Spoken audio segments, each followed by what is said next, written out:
House Democrats releasing even more new emails today connected to the Jeffrey Epstein case. Emails that they allege show President Trump knew of Jeffrey Epstein's sex trafficking. The White House is calling this release of emails, a hoax. Scripps News national correspondent Alex Miller joins us live now from New York. And Alex, this is on top of the 23,000 emails that were released yesterday?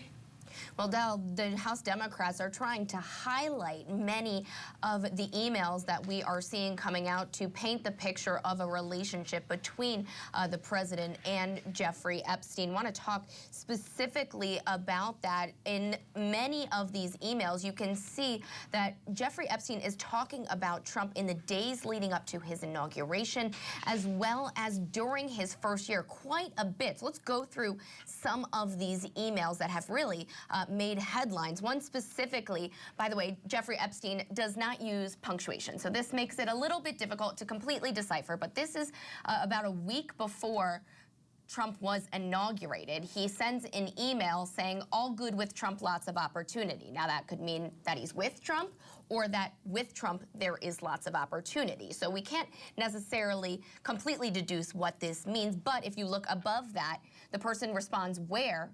And then Epstein responds, "New York." Now, we looked where Trump was, and it appears that he was in New York during this time frame. He was taking all of those meetings from Trump Tower. Now, let's look at another email that happened in the Thanksgiving during Trump's first term in 2017. Somebody asks Epstein, who else is down there, presumably Palm Beach, and Epstein responds with a bunch of people, including Trump's name. So this kind of lends itself to the idea that Epstein was very plugged in to Trump's whereabouts. Now, looking at that, either Epstein had a direct connection to the White House, meaning Trump, or an indirect connection there with someone working inside of the White House. We see a trove of emails talking specifically about things that were happening in the White House, whether it be personnel decisions, how Trump was feeling about certain people, or Epstein himself trying to be a back channel. There is one specific email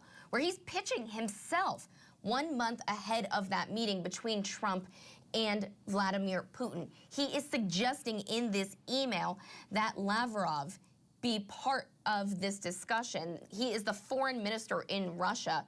He says that Lavrov will get insight into Trump by talking to him.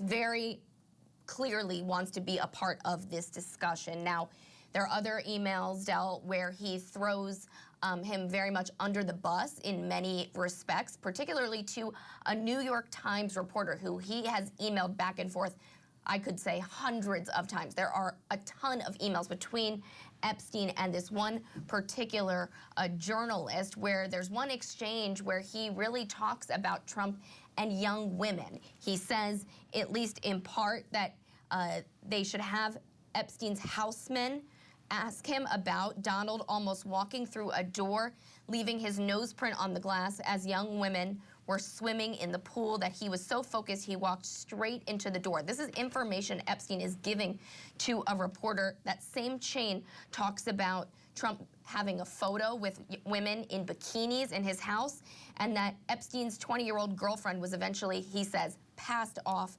to Trump. There are also emails, Del, specifically calling Trump names, saying that he has early dementia, calling him crazy and stupid and dirty. These guys were supposed to be friends, at least at one point. Scripps News national correspondent Alex Miller live for us in New York, going over some 23,000 pages of documents. Alex, as always, we thank you very much.